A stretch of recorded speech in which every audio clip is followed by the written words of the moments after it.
Saya kira pertengahan Agustus nanti 30.000 koperasi merah putih beroperasional, ditambah dengan sisa waktu yang ada, kita optimis 40.000 koperasi desa merah putih bisa beroperasionalisasi sampai akhir 2026. Itu jangka waktu yang saya kira cukup relevan dan cukup lumayan cepat pertumbuhannya.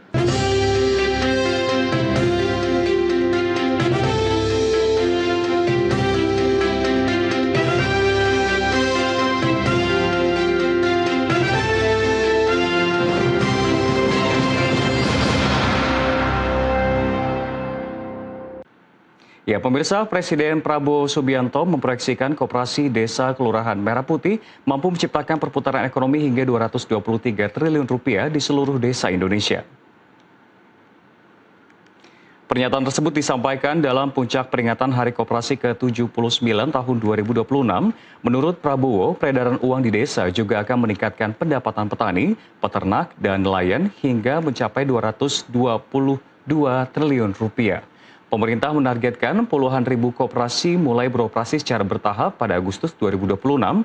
Namun, Presiden Prabowo menegaskan kualitas dan keberlanjutan koperasi lebih penting dibanding jumlah yang dibentuk. Selain menjadi pusat simpan pinjam, Koperasi Merah Putih akan menyediakan kredit murah. Bunga kredit mekar yang saat ini mencapai 22% ditargetkan turun menjadi 8%. Koperasi juga akan berfungsi sebagai pusat layanan terpadu mulai dari apotek, cold storage, hingga penyaluran barang subsidi seperti gas LPG 3 kg dan minyak goreng. Saudara-saudara, kita proyeksikan KDKMP bisa meningkatkan kesejahteraan rakyat sebesar 223 triliun tiap tahun akan beredar di desa-desa. Tidak keluar, akan beredar di desa-desa.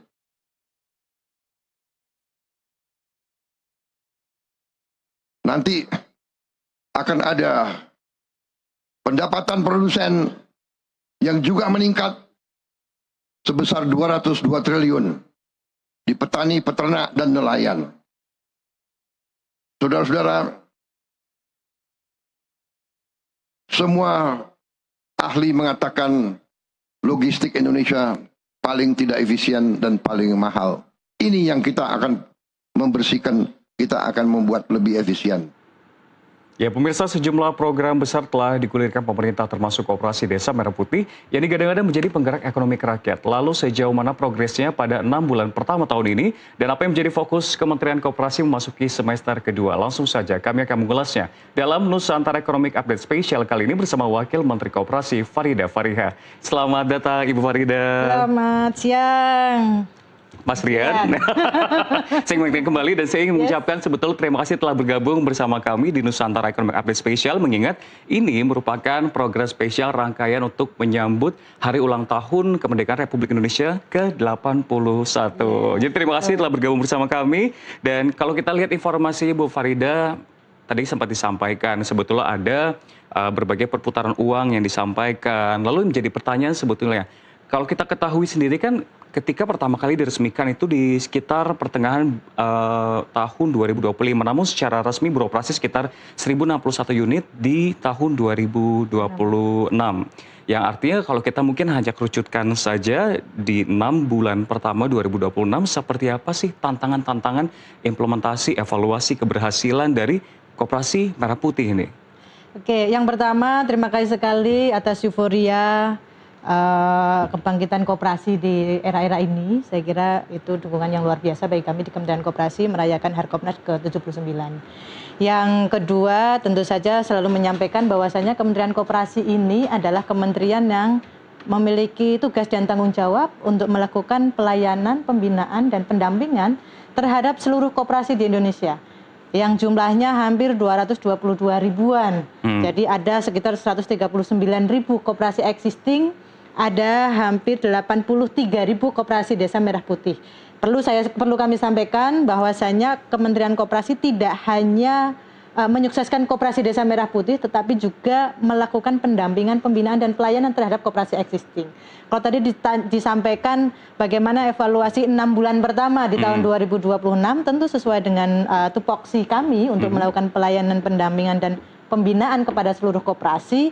Ada 2 hal fungsinya. Yang pertama adalah untuk koperasi existing, yang kedua untuk koperasi Desa Merah Putih. Untuk koperasi existing, kami di akhir 2025 berkomitmen untuk mendorong koperasi existing di Indonesia dalam perwujudannya itu untuk koperasi sektor produksi atau sektor real. Nah, dalam proses ini kami terus mendorong agar koperasi-koperasi termasuk LPDB, PLU yang dimiliki oleh Kementerian Koperasi ini untuk melakukan inkubasi kepada koperasi, khususnya koperasi-koperasi di sektor real dalam rangka tadi yang disampaikan oleh Pak Presiden Prabowo untuk mendukung sektor produksi yang ada di Indonesia. Yang kedua, terkait dengan koperasi existing ini kami juga melakukan transformasi yang cukup signifikan, yaitu digitalisasi di koperasi, baik koperasi Desa Merah Putih maupun koperasi existing. Ada namanya sistem DOS, data online system. Ini bagian dari upaya Kementerian Koperasi untuk dalam tanda kutip memaksa agar koperasi-koperasi existing, kalau koperasi kan taunya jadul, masyarakat ini taunya konvensional, tua, jadul, tidak relevan. Sekarang ini Kementerian Koperasi memaksa mereka untuk kemudian bergulat di digital. Itu bagian dari yang dilakukan oleh Kementerian Koperasi untuk memaksimalkan mereka. Melihat bahwa tantangan digital hari ini bukanlah sesuatu yang dihindari, tetapi koperasi-koperasi kita yang kita miliki, selain koperasi Desa Merah Putih ini, harus bisa beradaptasi dengan perkembangan digital, sehingga tujuan Kementerian Koperasi di mana koperasi harus modern, akuntabel, transparan, tata kelolanya sehat, adaptif terhadap kondisi zaman, itu seiring waktu bisa menguatkan kelembagaan koperasi-koperasi yang ada di seluruh Indonesia. Yang kedua, kita punya program strategis nasional Koperasi Desa Merah Putih yang dalam 6 bulan pertama di tahun 2026 ini kita mentarget adanya operasionalisasi. Bulan lalu Pak Presiden Prabowo sudah meresmikan 1061 operasionalisasi Koperasi Desa Merah Putih, yang harapannya, yang targetnya bulan Agustus nanti kita akan secara serentak mengoperasionalisasikan 30.000 koperasi Desa Merah Putih, yang dalam menuju 30.000 ini, hari ini sudah ada 15.845 koperasi Desa Merah Putih yang bangunannya sudah selesai 100%. Sisanya hampir 19 ribuan dalam proses pembangunan finishing. Setelah pembangunan selesai, pengisian rak, logistik, dan lain sebagainya dalam rangka persiapan operasionalisasi Koperasi Desa Merah Putih. Di sisi yang lain, kita siapkan bangunannya, isinya. Di sisi yang lain, kita siapkan awaknya, kita siapkan SDM-nya. Maka sudah 1 bulan yang lalu dimulai pelatihan pendidikan manajer Koperasi Desa Merah Putih di bawah koordinasi Kemenhan beserta dengan Kementerian Koperasi sampai akhir bulan Juli nanti.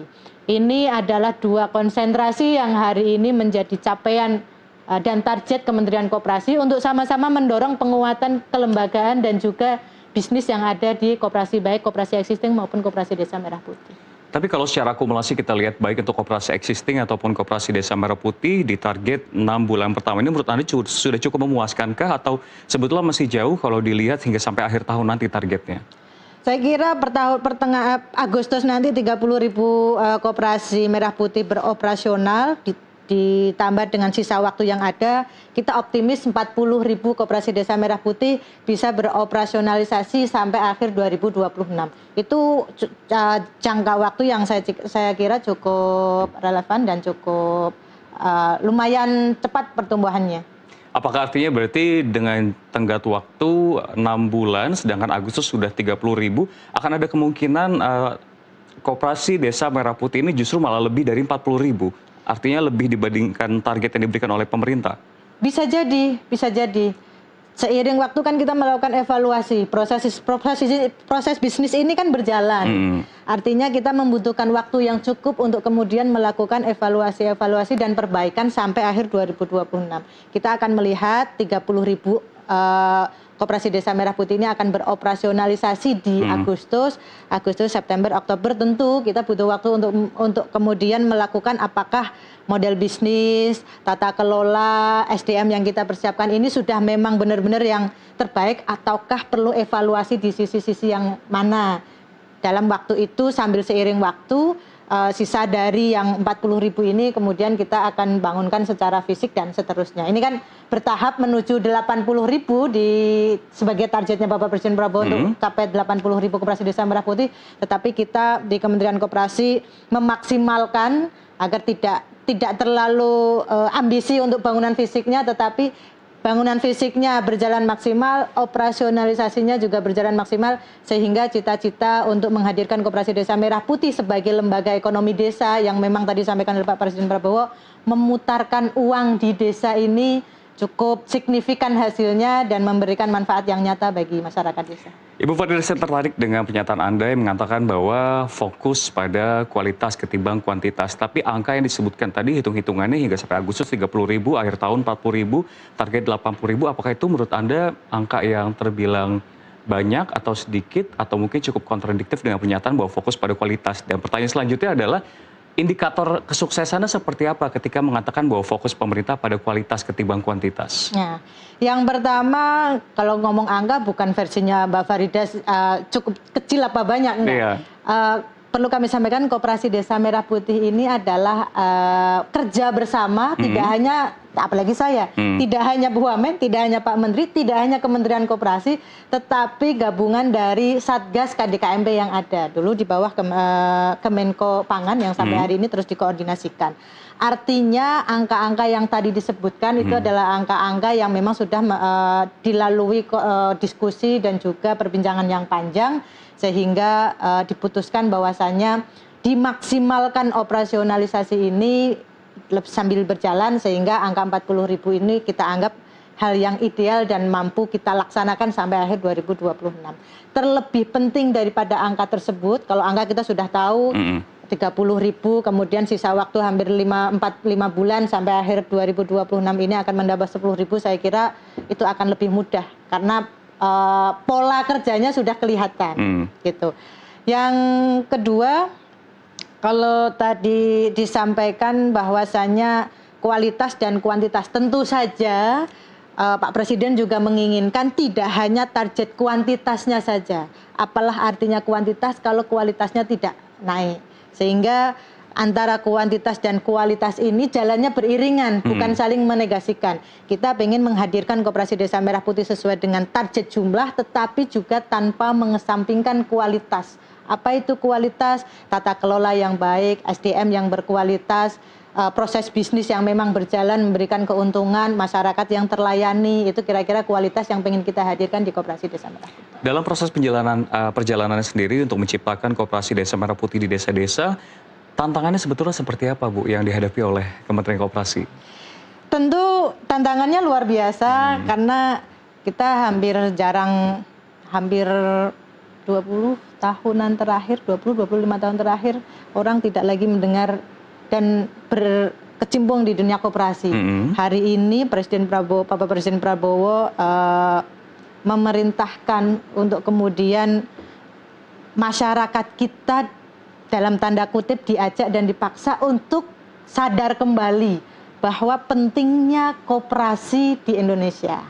Itu seiring dengan amanah Undang-Undang 1945 pasal 33 ayat 1, di mana memang perekonomian kita disusun atas asas kegotong royongan.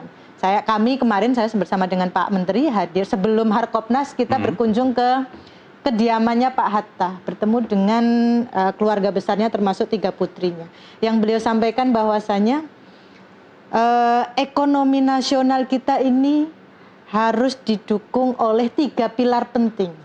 Yang pertama adalah swasta, yang kedua BUMN, yang ketiga koperasi. Jadi antara BUMN, koperasi dan swasta ini tidak boleh saling menegasikan, tidak boleh saling mengecilkan. Sedangkan yang sedang terjadi beberapa dekade terakhir, koperasi ini dianaktirikan, sehingga pada hari ini sedang diluruskan kembali nih. Koperasi harus menjadi pilar ekonomi nasional dalam bentuk Koperasi Desa Merah Putih. Kenapa dihadirkan setiap desa? Karena setiap warga desa berhak untuk mendapatkan barang kebutuhan sehari-hari dengan mudah dan murah. Ini yang perlu dicatat, dengan mudah dan murah. Pak Presiden menyampaikan tadi rantai pasok kita di Indonesia ini tidak efisien. Nah, efisiensi rantai pasok, penataan rantai pasok pangan hari inilah yang sedang ditata dalam struktur Koperasi Desa Merah Putih. Iya, ini juga saya menarik sekali untuk melihat sebetulnya ketika tadi disampaikan perputaran ekonomi di desa-desa seluruh Indonesia 222 hingga 223 triliun rupiah. Tapi bagi sebagian orang ini hanyalah angka yang lewat aja. Belum tahu implementasi di lapangan seperti apa, pengoperasian pun dimulai tadi di pertengahan atau di awal tahun 2026.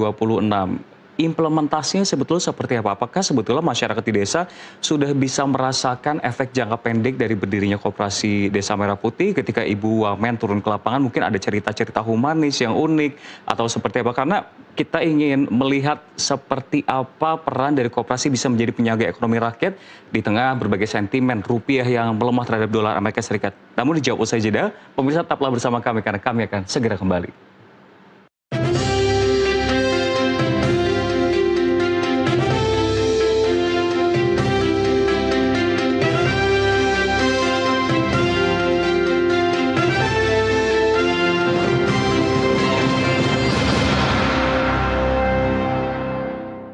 Pemirsa, Anda masih menyaksikan Nusantara Economic Update Spesial bersama saya Rian Antono dan masih bersama kami Wakil Menteri Koperasi Farida Fariha.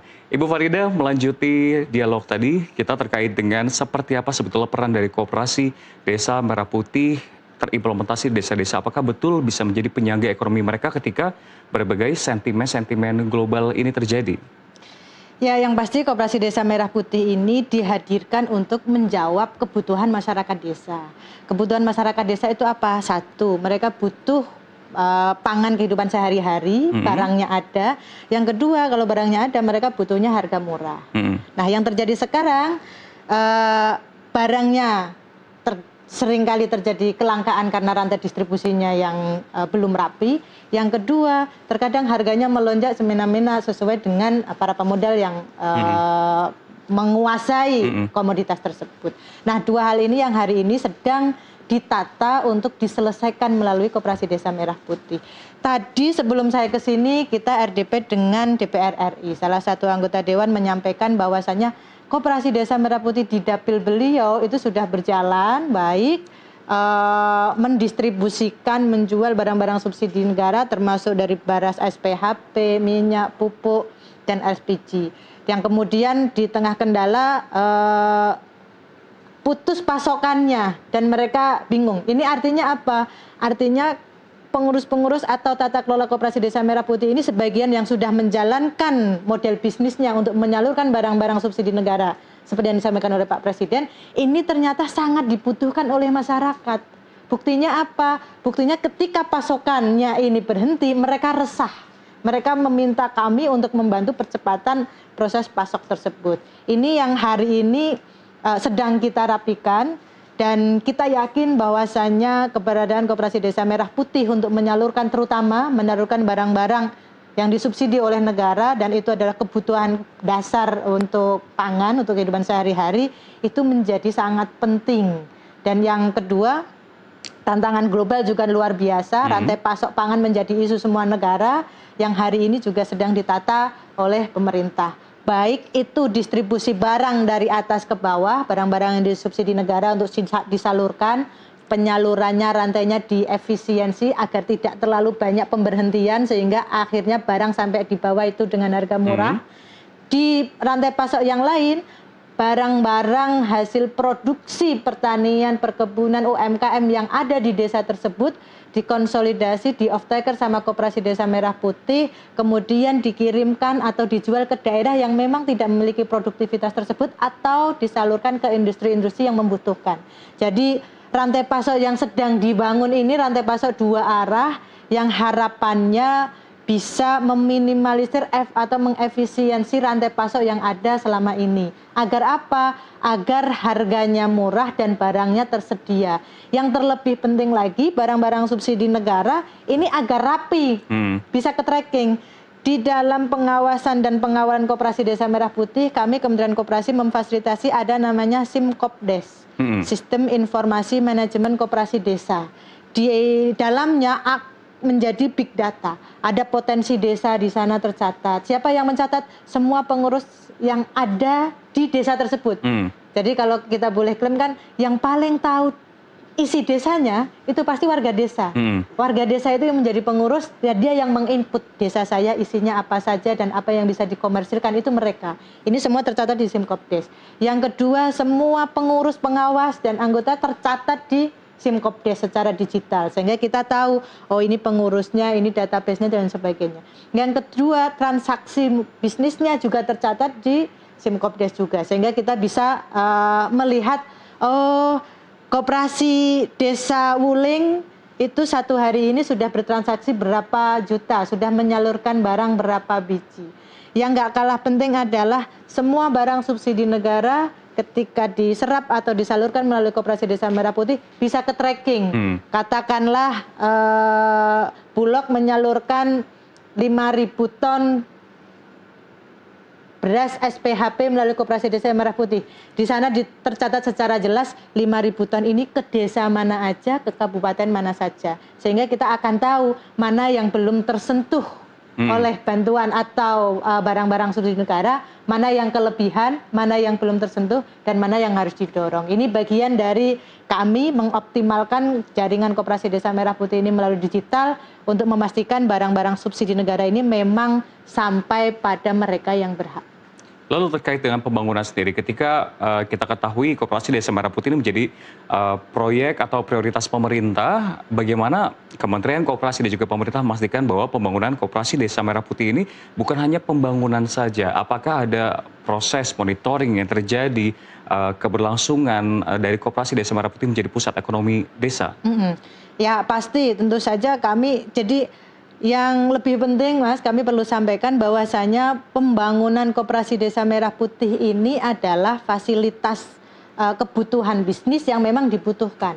Awalnya dulu Satgas Koperasi Desa Merah Putih dibentuk pada tahun 2025 sesuai dengan Inpres 9 dan Kepres 9 2025 itu adalah akses pembiayaan. Seiring waktu koperasi kelembagaannya terbentuk, kemudian ternyata fakta lapangan di bawah ini untuk bisa memaksimalkan model bisnis atau bisnis yang dilakukan oleh Koperasi Desa Merah Putih, maka perlu fasilitasi gedung atau gudang yang cukup proper untuk kemudian mereka melakukan bisnis di desa-desa. Contoh misalkan mereka ini bisa akses pupuk sekian puluh ton atau sekian ratus ton. Tentu saja membutuhkan tempat yang sangat layak sehingga di perjalanannya Koperasi Desa Merah Putih ini dikeluarkanlah Inpres 17 2025 dalam rangka percepatan pembangunan fisik gerai dan pergundangan Koperasi Desa Merah Putih untuk memfasilitasi proses bisnis Koperasi Desa Merah Putih ini. Jadi tidak sekonyong-konyong ini adalah program pembangunan, enggak. Program pembangunan fisik ini dilahirkan karena kebutuhan atas bisnis yang dilakukan oleh Koperasi Desa Merah Putih. Nah, kalau tadi disampaikan kemudian ada proses pengawasan, kemudian proses validasi dan lain sebagainya. Tentu kami di Kementerian Koperasi terus mengawal bahwasannya pembangunan fisik gerai dan pergudangan ini sesuai dengan regulasi-regulasi yang ada. Karena dalam proses percepatan pembangunannya, Inpres 17 2026 ini juga melibatkan 12 kementerian dan lembaga. Ada Kementerian Desa, Kementerian Dalam Negeri, Kejaksaan, BPKP, kemudian Agrinas, Kementerian Pertahanan, dan lain sebagainya. Itu bentuk komitmen kami bahwasanya program ini adalah program gotong royong, mainstream semua kementerian untuk sama-sama memastikan berjalan dengan baik dan sesuai dengan regulasi yang ada. Kali ini kita kembali ke pembahasan general, bukan hanya Koperasi Desa Merah Putih, namun juga koperasi existing. Tadi Anda mengatakan bahwa sebetulnya beberapa tahun yang lalu, berapa puluh tahun yang lalu, koperasi masih dianggap anak tiri sebetulnya. Bisa dikatakan tidak berkembang dan lain-lain. Dan ini menjadi upaya dari Presiden Prabowo Subianto untuk menghidupkan kembali koperasi dan juga memberikan perputaran ekonomi di desa-desa. Yang menjadi pertanyaan sebetulnya selama evaluasi kemarin, beberapa tahun yang lalu, apa yang sebetulnya membuat akhirnya koperasi di Indonesia itu tidak naik kelas? Apakah tadi SDM, infrastruktur, atau mungkin ada hal-hal lain yang menjadi hambatan? Ya, tentu dulu itu kan kementerian bergabung antara Kementerian UMKM dan Koperasi. Ini tentu tidak fokus. Kalau yang sekarang komitmen Bapak Presiden Prabowo benar-benar pengen membangkitkan kembali Koperasi sebagai soko guru ekonomi sehingga kementerian yang ditugaskan juga hanya khusus melayani, mendampingi dan membina koperasi-koperasi. Ini bagian dari keberpihakan yang pertama. Yang kedua, seiring waktu keberpihakan ini juga yang menjadi evaluasi di Kementerian Koperasi ini, satu terkait dengan kelembagaannya. Yang kedua tentu literasi dan sosialisasi. Kita melakukan survei di akhir 2025, survei internal di Kementerian Koperasi, ternyata yang terjadi di luar sana ketika ditanya, apalagi masyarakat anak-anak muda, itu ketika ditanya apa itu koperasi, mereka taunya adalah koperasi itu ya koperasi simpan pinjam. Koperasi itu jadul, konvensional, isinya adalah pensiunan yang tidak relevan dengan zaman sekarang. Padahal yang sebenarnya koperasi itu adalah badan usaha yang sesuai dengan undang-undang. Artinya para pendiri bangsa kita itu menitipkan bangsa ini agar dikelola ekonominya secara kegotong royongan, dalam tanda kutip pasti koperasi gitu. Nah, seiring waktu ternyata nih arus globalisasi dan lain sebagainya memberikan ruang yang jauh lebih besar kepada swasta dan BUMN sehingga koperasinya agak terhimpit. Di momentum ini kita ingin mensejajarkan kembali koperasi, pilar penting selain BUMN dan juga swasta. Koperasi adalah pilar penting, karena ini pilar penting nasional, maka kemudian sudah seharusnya negara hadir untuk membesarkan kembali. Kalau masyarakatnya lupa, negara hadir untuk mengingatkan kembali bahwasannya koperasi ini adalah badan usaha yang memang kalau dikelola secara profesional, modern dan akuntabel, ini sangat layak untuk memiliki bisnis atau unit usaha yang memang profesional. Seperti halnya koperasi-koperasi di luar negeri yang memang sebagian besar menguasai pasok pangan, sebagian menguasai ekonomi-ekonomi tertentu begitu. Dan kita sedang mendorong ke arah sana. Meskipun agak terlambat, bismillah, semoga pondasi di 2025-2026 ini memberikan arus baru koperasi untuk mensejajarkan dirinya dengan badan usaha yang lain sama-sama untuk menopang ekonomi nasional. Baik, Ibu Wamen, ketika berbicara mengenai koperasi harus naik kelas, mau tidak mau sebetulnya koperasi kan harus ikut terpapar digitalisasi. Anda juga tadi sempat mengatakan bahwa koperasi sedang diupayakan untuk digitalisasi. Prosesnya seperti apa dan seberapa penting sebetulnya ketika kita membicarakan digitalisasi untuk koperasi saat ini? Kalau dibicarakan seberapa penting, tentu saja sangat penting. Kenapa? Karena dunia usaha sekarang semua usernya, konsumennya itu pengennya praktis, cepat, mudah, bisa diakses kapan saja. Itu yang pertama. Yang kedua, tata kelola operasionalis di dalam bisnis usahanya, mereka juga pengennya pimpinannya bisa mengakses informasi secara cepat, bisa melakukan transformasi secara cepat agar pekerjaannya lebih efisien. Kalau efisien tentu saja biaya operasionalisasinya lebih rendah sehingga bisa bersaing dengan badan usaha yang lain. Nah itu tentu saja mau nggak mau harus dilakukan oleh koperasi-koperasi kita. Nah ketika koperasi-koperasi kita masih nyaman dengan kondisi yang lama, maka tugas kami di Kementerian Koperasi untuk mendorong bahwasanya kita nih sedang memiliki tujuan untuk mensejajarkan nih antara koperasi dengan badan usaha yang lain. Tentu saja koperasi juga harus mengikuti standarnya badan usaha yang lain yang tadi dibilang profesional. Satu, SDM-nya harus profesional. Yang dilakukan Kementerian Koperasi apa? Melakukan pelatihan-pelatihan, melakukan bimbingan, peningkatan kapasitas. Yang kedua, mengadopsi sistem digital. Di Kementerian Koperasi, di koperasi-koperasi kita sudah menemukan beberapa, meskipun belum mayoritas, tetapi mereka sudah mengadopsi, ada yang mobile, sehingga saya sebagai anggota koperasi bisa melihat, oh simpanan saya per hari ini berapa, saya bisa membeli dalam bentuk voucher dan lain sebagainya, itu digital. Sebagian sudah mengadopsi tersebut, sebagian lagi masih dalam proses. Tentu ini tugas berat dan menantang, tetapi kita yakin seiring waktu ketika SDM-nya ditingkatkan, tata kelola pengawasannya terus dilakukan, kami yakin koperasi bisa eksis kembali menjadi sokok guru ekonomi nasional. Ibu Wamen, ini fair-fairan sebetulnya. Saya kan dari kacamata di mana daerah sebetulnya nggak ada koperasi desa merah putih, daerah perkotaan, seperti itu katakanlah. Tapi kalau berbicara mengenai animo masyarakat di mana KDMP ini berdiri, itu seperti apa? Apakah betul mereka animonya sangat tinggi? Belum lagi kan Anda mengatakan bahwa ada upaya untuk meningkatkan skill dari sumber daya manusia, anak-anak muda di sana. Yang pertama, yang tadi saya sampaikan, sebelum adanya bangunan fisik Koperasi Desa Merah Putih itu, mereka sudah melakukan bisnis lebih dulu. Jadi hampir ada ribuan Koperasi Desa Merah Putih. Jadi kalau boleh flashback, ada 83.000 kelembagaan Koperasi Desa Merah Putih di setiap desa dan kelurahan. Dari 83.000 ini ada sekian ribu yang mereka secara mandiri sebelum menggunakan bangunan fisik ini, mereka sudah melakukan bisnis. Mereka sudah melakukan bisnis, mereka sudah melakukan jual beli, mereka sudah kemudian melakukan memetakan potensi desanya. Ada yang punya ternak, ada yang, saya pernah ke Cianjur itu, mereka jadi suppliernya SPPG. Ini membuktikan bahwa animo masyarakatnya tinggi. Kenapa disebut tinggi? Belum ada fasilitas pergudangan dan bangunannya saja, mereka sudah mau menginisiasi. Bahkan di daerah Jawa Barat ada yang melakukan antar produk ke konsumennya.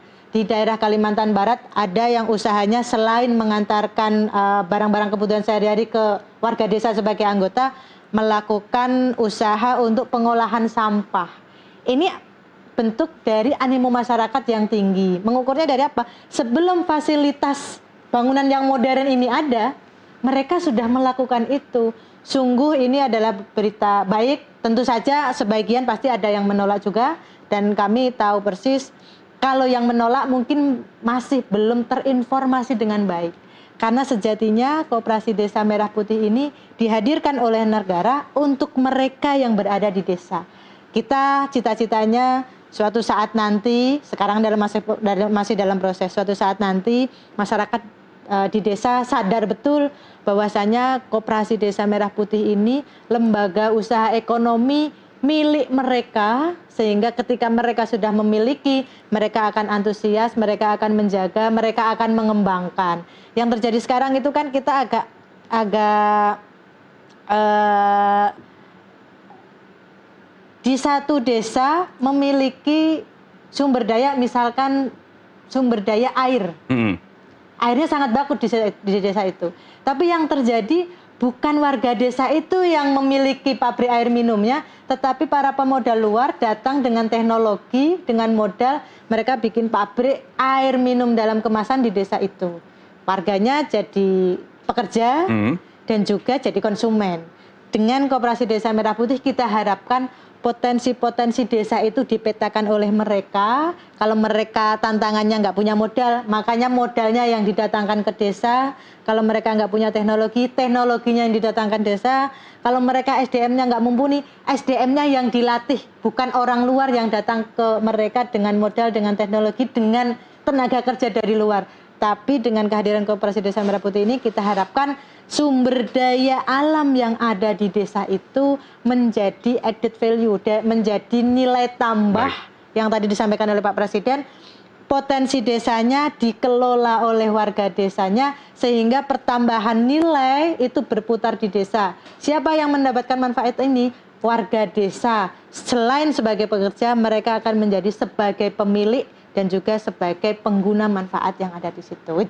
Itu yang kita desainkan. Tentu saja butuh waktu. Kita membutuhkan kepercayaan masyarakat untuk memastikan program ini berjalan dengan baik. Tapi sejatinya program ini adalah milik koperasi, milik warga desa dan kelurahan yang ada di desa-desa. Baik. Ini menarik sekali sebetulnya. Tadi kalau kita melihat pertanyaan-pertanyaan saya sebetulnya mengenai update dari kebijakan. Satu pertanyaan terakhir, outlook-nya seperti apa? Kita masih ada semester kedua untuk tahun ini. Apa saja mungkin akan menjadi fokus dari Kementerian Koperasi? Apakah itu masih soal Koperasi Desa Merah Putih atau mungkin ada program prioritas lain yang akan disampaikan? Pak Menteri kemarin sudah menyampaikan di pidatonya di dalam Harkopnas bulan Agustus nanti kita akan meresmikan pabrik CPO yang dioperasionalisasikan oleh koperasi sawit yang ada di daerah Sumatera Selatan. Yang kemudian akan ada peresmian PLTS di daerah Bangka Belitung, di daerah Sumatera itu akan meresmikan PLTS yang dikelola oleh koperasi. Ini bagian dari komitmen kami di sisa akhir tahun 2026, selain mengoperasionalisasi Koperasi Desa Merah Putih dan memaksimalkan ini bisa berjalan dengan baik sesuai dengan yang kita cita-citakan, kita juga terus mendorong koperasi-koperasi untuk kemudian masuk ke sektor real dan masuk ke sektor-sektor besar yang itu benar-benar memberikan dampak kepada masyarakat. Ini saya ingin bertanya lagi jadinya, karena sudah dipancing tadi soal CPO, soal PLTS, tambang, dan lain-lain. Mekanismenya seperti apa? Karena sebetulnya ini kan suatu hal yang bisa dikatakan sebelumnya ini cukup jauh ketika kita membahas soal koperasi, tapi ngomongin soal CPO, ngomongin soal tambang, PLTS. Mekanisme nanti seperti apa? Nah, ini yang sering terjadi di ruang publik. Seolah-olah koperasi ini jauh dengan sumber daya profesional yang ini tadi. Seolah-olah koperasi ini nggak mampu untuk mengelola pabrik. Pada dasarnya, koperasi ini adalah badan usaha ekonomi, sama halnya swasta, sama halnya BUMN. Kalau BUMN dan swasta bisa mengelola pabrik, kenapa koperasi enggak? Dan hari ini kita akan membuktikan bahwasanya koperasi sawit yang ada di daerah Sumatera Selatan akan meresmikan operasionalisasi pabrik sawit. Ini juga bagian dari ekspansi usaha. Kalau pada sebelumnya koperasi-koperasi kelompok sawit ini, petani sawit ini hanya bagian menanam sawit, maka hilirisasinya kita juga berharap itu dimiliki, dikelola oleh koperasi. Sehingga koperasi bisa satu, menanam sawitnya dapat keuntungan, yang kedua, produksi sawitnya bisa dikelola di pabrik untuk menghasilkan CPO. Dan dalam waktu yang ke depan harapannya tidak hanya berhenti di CPO tetapi juga ke produk-produk turunannya. Sehingga kita tidak menutup kemungkinan suatu saat nanti akan ada merek minyak kelapa, minyak sawit atau minyak goreng itu produknya produk pabrik-pabrik dari koperasi yang kita miliki. Yang menjadi pertanyaan sebetulnya di publik ini kan terkait dengan tumpang tindih yang ada ketika akhirnya dari koperasi atau koperasi Desa Merah Putih dikatakan ini sudah mulai mengizinkan untuk mengelola CPO, tambang, PLTS, dan lain-lain. Itu apakah tidak takut tumpang tindih dengan yang lain? Pembatasan tupoksinya seperti apa? Lalu juga apakah nanti akan ada expertise yang masuk ke dalam? Karena ini menjadi suatu hal yang lebih rumit, birokrasi lebih rumit. Nggak rumit. Kalau yang tadi disampaikan oleh Pak Menteri untuk CPO dan juga yang PLTS yang besok mau diresmikan itu adalah koperasi existing. Itu koperasi existing. Tetapi kita memang memberikan peraturan koperasi Desa Merah Putih juga boleh melakukan sektor usaha apapun sesuai dengan potensi desanya. Kalau memang di desa itu adalah penghasil tambang, misalkan timah, seperti yang ada di Bangka Belitung, maka kita mendorong agar koperasi Desa Merah Putih ini bisa melakukan, bekerja sama dengan PT Timah, melakukan proses penambangan timah yang nantinya di-off-taker oleh PT Timah. Ini yang terus kita dorong, justru dengan koperasi baik, koperasi existing, yang notabene pasti warga situ, yang kedua koperasi Desa Merah Putih, ya sudah pasti itu warga desa situ, maka ketika tata kelola tambang ini dikelola oleh mereka, mereka punya keuntungan satu, mereka warga di daerah situ, pasti penjagaan lingkungannya akan lebih terjaga dibandingkan orang luar punya modal datang ke situ. Karena mereka punya awareness lebih, ini kampung saya. Jadi kalaupun saya eksplorasi, ada batasnya dan ada dampaknya. Kalau saya tidak memperhitungkan dampaknya, maka yang rugi saya sendiri. Jangan seperti yang sekarang, kampungnya warga desa yang mengeksplorasi orang luar, sehingga dampak yang diperhitungkan merasa itu bukan daerahnya, jadi dimaksimalkan eksplorasi tanpa memaksimalkan perlindungan lingkungan yang ada. Tetapi kalau warga desa situ yang melakukan sebagai anggota koperasi pasti memiliki awareness yang lebih terhadap lingkungan. Ibu Wawan, sedikit saja, singkat saja, untuk perizinan pengelolaan tersebut, apakah menyeluruh semua koperasi atau hanya koperasi-koperasi yang misalkan dekat dengan area pertambangan, hanya koperasi tersebut yang diizinkan untuk mengelola tersebut, berarti aturan tersebut secara spesifik untuk sejumlah wilayah atau zonasi? Iya. Tentu dalam peraturan koperasi itu kan ada KBLI-nya. Kalau memang dia bukan koperasi tambang ya nggak bisa melakukan usaha pertambangan. Kalau memang dia bukan koperasi petani sawit ya dia nggak punya perizinan untuk melakukan itu. KBLI itu mengikat perizinan apa yang dia miliki untuk melakukan badan usaha yang dilakukan di koperasi itu. Itu bagian dari kami mendorong agar koperasi-koperasi ini bisa ekspansi, bisa melakukan diversifikasi usaha, mengelola sumber daya alam yang ada dimaksimalkan. Yang kedua, kami juga bisa memantau bagaimana tata kelola dan pelaksanaan bisnis usaha yang ada di koperasi-koperasi itu. Tentu nggak sembarangan koperasi kemudian bisa mengelola apapun. Itu bukan surat izin satu izin untuk semua, bukan. Ada batasan KBLI dalam perizinan operasionalisasi di koperasi. Baik, jawaban yang luar biasa sebetulnya. Saya ingin banyak bertanya, namun sayang durasi kita sudah terbatas sebetulnya. Terima kasih telah bergabung bersama kami, dan kami juga telah melihat sebetulnya berbagai upaya yang dilakukan oleh Kementerian Koperasi. Ini tujuan yang melalui Koperasi Desa Merah Putih untuk membuka potensi dari masing-masing desa ya Ibu Farida ya, dan semoga apapun yang dicita-citakan itu bisa segera terlaksana. Terima kasih sekali lagi telah bergabung bersama kami dalam Nusantara Economic Update Spesial, Ibu Farida Farihah, Wakil Menteri Koperasi. Terima kasih. Sehat dan sukses selalu. Terima kasih, Mas Dan Rian. pemirsa, tentunya nantinya Nusantara Economic Update Spesial masih akan hadir di program-program selanjutnya, menghadirkan para pimpinan lembaga dan juga kementerian dalam rangka Hari Ulang Tahun Kemerdekaan Republik Indonesia ke-81. Dan kami akan kembali usai jeda dengan deretan informasi lainnya. Tetaplah bersama kami.